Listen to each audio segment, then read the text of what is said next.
Why are the indigenous inhabitants of Westeros called the Children of the Forest?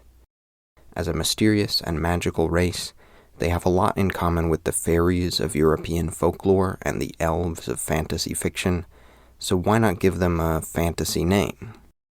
There are similarities between Martin's Children of the Forest and Tad Williams' Scythi, a magical race from a fantasy series called Memory, Sorrow, and Thorn that Martin has repeatedly cited as an inspiration.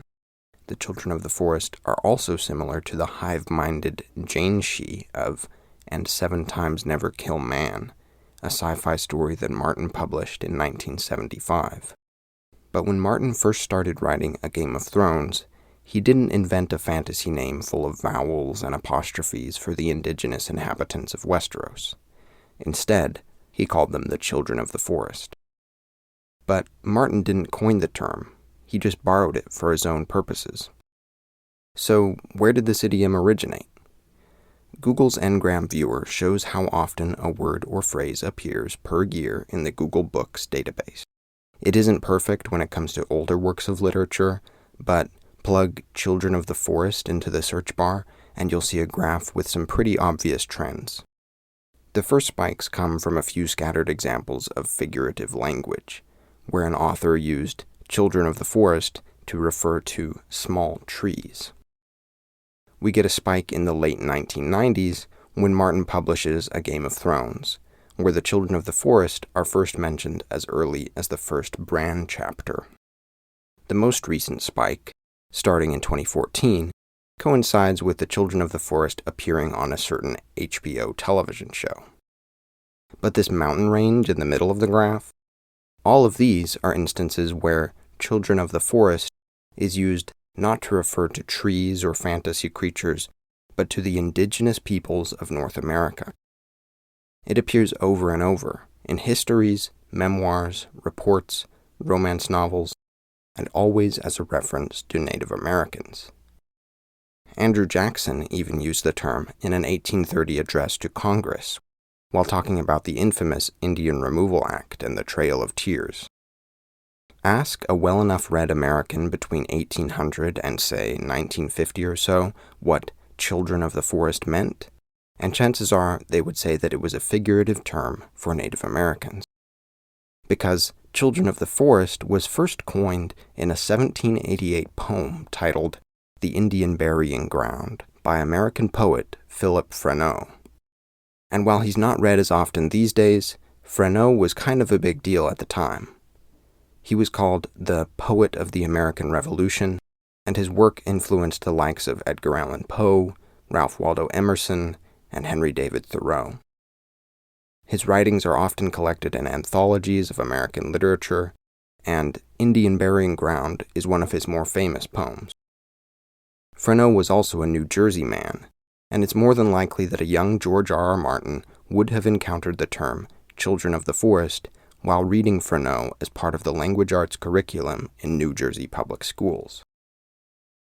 So let's take a look at the poem, because a close reading shows us what Martin might have had in mind when he chose to use Children of the Forest in his own work.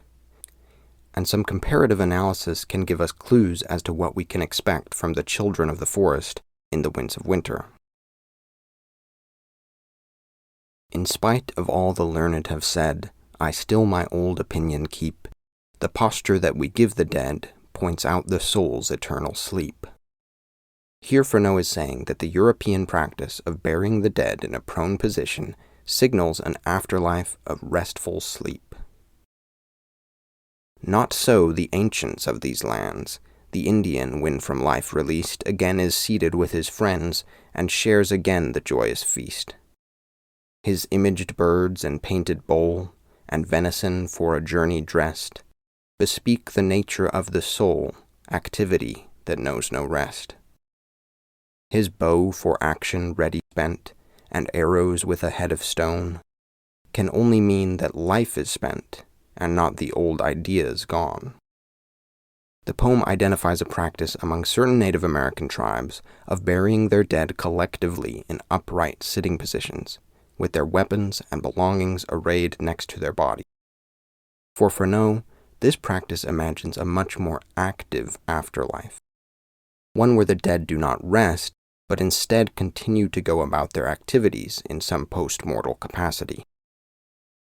Thou, stranger, that shalt come this way, no fraud upon the dead commit. Observe the swelling turf and say, they do not lie, but here they sit. The poem characterizes the European settler as a stranger in a land haunted by its indigenous inhabitants, a people not nearly as dead as one might think. Here still a lofty rock remains, on which the curious eye may trace, now wasted half by wearing rains, the fancies of a ruder race. Here still an aged elm aspires, beneath whose far projecting shade, and which the shepherd still admires, the children of the forest played. Here we get the all-important phrase. The children of the forest are the indigenous inhabitants who lived among the trees before they were killed or forcibly removed to the frontier by colonizers from another continent. This description fits Freneau's poem and Martin's Song of Ice and Fire. There oft a restless Indian queen, pale Sheba with her braided hair, and many a barbarous form is seen to chide the man that lingers there. By midnight moons, o'er moistening dews, in habit for the chase arrayed, the hunter still the deer pursues, the hunter and the deer a shade. And long shall timorous fancy see the painted chief and pointed spear, and reason's self shall bow the knee to shadows and delusions here. The poem ends on a very haunting note. Freneau imagines the ghosts that haunt the American colonies and suggests that the reason of the apparently enlightened European settlers will eventually bow down and submit to the shadows and ghosts of the indigenous peoples killed in a genocidal takeover of the continent. So what's going on here? Are Martin's Children of the Forest simply a stand-in for Native Americans? No. We can talk about some similarities, but I want to be clear that this is much more of a thematic allusion than a simple or stereotypical transplanting of American history into Westeros. The fantasy genre at large has had an ugly tradition of using real-world populations and ethnicities as the basis for fictional fantasy races. At best, this practice is lazy writing, and at worst, it serves to perpetrate ignorant stereotypes and racist attitudes. I don't believe that's what Martin is doing here, and he successfully avoids a lot of common pitfalls. Physically, the children of the forest are never described using stereotyped Native American features. Martin's descriptions are inventive and even non-human. The children of the forest have cat-like eyes and wear cloaks of leaves, and they have 4 fingers on each hand like the Simpsons. But thematically, there's a lot of resonance between the children of the forest in Martin's books and the Native Americans in Freneau's poem, between the history of Westeros and the history of North America. I think this resonance is key to understanding the role of the children of the forest in Martin's story, because the world that Bran and Jon Snow inhabit is, like America, haunted, and haunted not just by ghosts, but by the many indigenous inhabitants who are still alive, despite what European colonizers, or, say, the First Men and Andals of Westeros, would have you believe. We're first introduced to the children of the forest as vanished, and we only see the relics that they leave behind, caches of obsidian arrowheads and faces carved into trees. Throughout A Game of Thrones, characters debate whether or not this settler colonial project resulted in the complete extinction of the land's indigenous inhabitants. The supposedly enlightened and reasonable Maester Luwin claims that the children of the forest are all gone, but Bran and Osha think differently. We're told that the children of the forest, like the others, have been gone for thousands of years. But this is ironic, because the reader knows from the prologue that the others aren't dead at all. And Catelyn is smart to point out that the sudden appearance of dire wolves complicates things. There's a resurgence of magic in this world. Bran is brought up by Maester Luwin to believe that the world is reasonable and logical. But we might see reason bow the knee to shadows and illusions before the end of the story. Questions of haunting ghosts and an active afterlife, like in Freneau's poem, linger around the children of the forest in Westeros. We know that the small folk avoid High Heart because it's supposedly haunted by the children of the forest who were killed there. While discussing this massacre, Arya thinks about the Winterfell crypts. This is interesting, because the statues of the dead Starks in the crypts evoke the Native American dead in Freneau's poem, sitting upright with their weapons at the ready. The children of the forest do not rest in their afterlife. They live on in their weirwoods and their crows. The Starks burying their dead like this signals a similarly restless sleep. Here I want to talk briefly about George R.R. Martin as an American author. Time magazine has called Martin an American Tolkien, and it's a title that appears as a blurb on a lot of his books.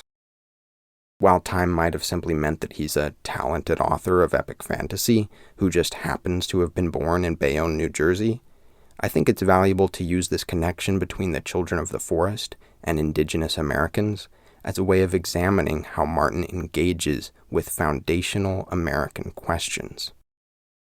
In The Lord of the Rings, Tolkien's ethereal and benevolent elves are leaving Middle-earth because it's their time to go. They leave peacefully because they've always been guests in Middle-earth, and their real home is in the Undying Lands. But the history of Westeros is a history of settler colonialism. It's a story about the mass slaughter of an indigenous population, about the making and breaking of treaties, and about the tension between settled regions and the wild frontier. It's an essentially American story. But what does this allow us to predict about the future of A Song of Ice and Fire? Can a poem from 1788 give us any clues as to what might happen with the children of the forest in the Winds of Winter? First, it's important to note that Children of the Forest is an infantilizing label. Freneau calling Native Americans children reflectively characterizes white settlers as mature adults. Labeling an incredibly diverse population of indigenous inhabitants children paints them as placid and innocent, but it's patronizing and inaccurate. When Bran meets the children of the forest in A Dance with Dragons, he's quick to realize that their name doesn't make any sense. Leaf and her people are described as mature and wise. Bran also notices just how capable they are of violence. They're compared metaphorically to small wolves, and they have claws on their hands instead of nails. And this is why it's valuable to look at the thematic parallels between the children of the forest and the indigenous inhabitants of North America. Because when Leaf says that her people are dwindling, that there's no room for them in the world of men, this isn't like Tolkien's elves peacefully departing Middle-earth. The children of the forest are the victims of land theft and ethnic cleansing. They have every reason to be angry. But what Bran does next is infantilize and underestimate them. He imagines how men would respond if the roles were reversed, and he assumes that all the children will do is sing sad songs. He might be missing the point. In A Game of Thrones, when a young and naive Bran learns that his uncle Benjen is missing beyond the wall, he imagines the children of the forest swooping in to save the day. In Bran's beloved stories, the children act as helpful sidekicks to the legendary men of the Age of Heroes. But why would the indigenous victims of forced relocation and ethnic cleansing help their oppressors? What would they stand to gain? What if the children fight back? What if they're already fighting back? What if the others are shadows descending on a world haunted by the ghosts of the children of the forest? Because the children aren't all dead, and even the ones who are dead are part of an active afterlife. When a man of reason like Maester Luwin dies, he dies. But when the children die, they dream lucid dreams, pulling strings through their network of weirwoods and ravens. And they might even wake up. Because when Leaf tells Bran that the children of the forest are dwindling, she does so using language of cycles and rebirth. She says that their sun is setting, not that it is being extinguished. After a long night, we could see a new dawn for the children of the forest. Leaf describes her own people as part of a balanced ecosystem. This deer and wolves analogy could describe the relationship between the children and the others. It might look like they're enemies, but they're really on the same side. The side of winter, of nature, of symbiosis and balance. The children of the forest have voices as pure as winter air, and the others have voices like the cracking of ice on a winter lake. Leaf also says that although there is currently no room for dire wolves in the world of men, their time will come. A Time for Wolves was the original title of the planned final book in the series. The final book is now planned to be titled A Dream of Spring, and as Osha says, the children of the forest could tell you a thing or two about dreaming. As American literature, A Song of Ice and Fire holds a mirror up to American history. As a work of fantasy, Martin's books imagine a world where wars are fought not just with steel swords and obsidian knives, but with the dreams of telepathic hive minds and the ghosts and shadows of a continent haunted by its indigenous people. At least as far as Bran's story is concerned, things are only going to get weirder.